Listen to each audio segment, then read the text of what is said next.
बेरगावआव फालांगियारि आफादा रायजो राजाफोरनि मोनसे बाखनायथाव खामानि मावनानै दिन्थिदों। अदालगुरि जिल्लानि सिङाव थानाय बेरगाव फालांगियारि आफादा गावनि रां खरसा खालामनानै बेरगाव सारियालियाव लामानि सोरां होदों। अदालगुरि बेरगावनिफ्राय प्रफुल्ल कुमार बर'नि सुंद' फोरमायथि NBN निउज।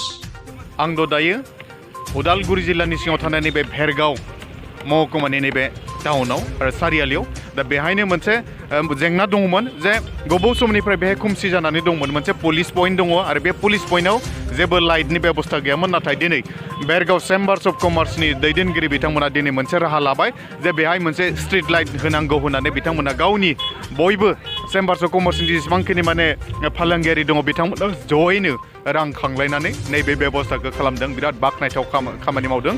दा बेनिखायनो नैबे समाव आङो बेरगाव चेम्बार्स अफ कमार्सनि माखासे दैदेनगिरिफोर दङ बिथांनिफ्राय थोंजोङै मिथिनो नाजागोन जे नैबे समाव नैबे जि बेरगाव सारियालियाव थानाय जि माने पुलिस पइन्टनि जि सोरगिदिं बेयाव खोमसि जाना थानाय बेखौ सोरांनि बेबस्था खालामनो थाखाय नैबेयाव बेरगाव चेम्बार्स अफ कमार्सनि गाहाय नेहाथारि बिथां अपि दैमारि दं बिथांनिफ्राय मिथिनो नाजागोन। मा बुंगोन? खुलुमबाय। गोबाव समनिफ्राय बे खोमसि जाना दंमोन दिनै नोंथांमोना बेबस्था लानानै सोरां खालामबाय।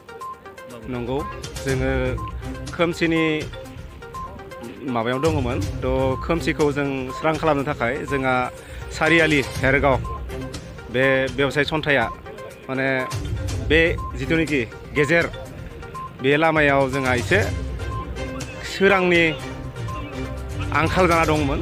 थ' पुलिस पइन्टआ बेहाय गोबाव जाबाय बनायनाया। थ' बेहाय सोरांनि बेबस्था गैयामोन। ओंखायनो जोङो भेरगाव बेवसाय सन्था जोङो गाव गावनिफ्राय 150 थाखाखै जोङो बरंनि खांनानै बै सोरांनि बेबस्थाखौ जों खालामनाय जादों। मा बुंगोन? जोबोद बाखनायथाव हाबाफारि। बेखौ नोंथांमोन सासे चेम्बार्स अफ कमार्सनि सोद्रोमा जाना मा बुङो? आङो गिबियावनो नोंथांमोननि चेनेलसिम आङो खुलुमनाय बावहरबाय। बेवहाय जोंहा भेरगाव बेबहाय खन्थानिफ्राय जोङो गासैबो मोनसे सिन्थायाव दंमोन। सानफ्रोमबो जोङो खोमसियाव थानो गोनां जायोमोन। नांगौबायदि जोङो सोरांखौ मोननो थाङा। ओंखायनो जोङो खन्थानिफ्राय रायज्लायनानै साफ्रोमबो खन्थानि मेम्बारफोरा सोद्रोमाफोरा साफ्रोमबो माने 150 थाखा खांनानै बे सोरांनि लामाखौ जों लानानै फैदों।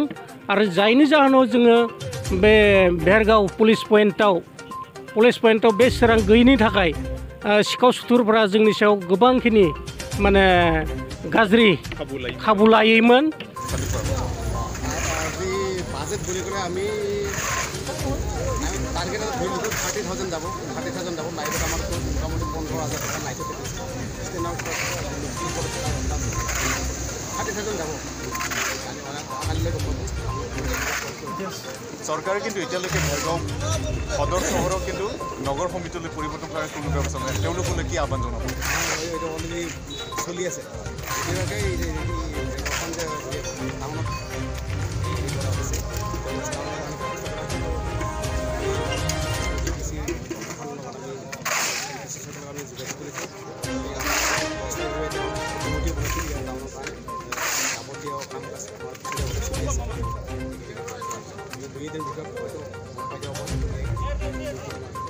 আজি মানে যিখিনি আপোনালোকে ব্যৱস্থা কৰি দিয়ে সেইখিনি এতিয়া মানে চহৰখন খুব সৰ্বাংগ সুন্দৰ দেখিছে।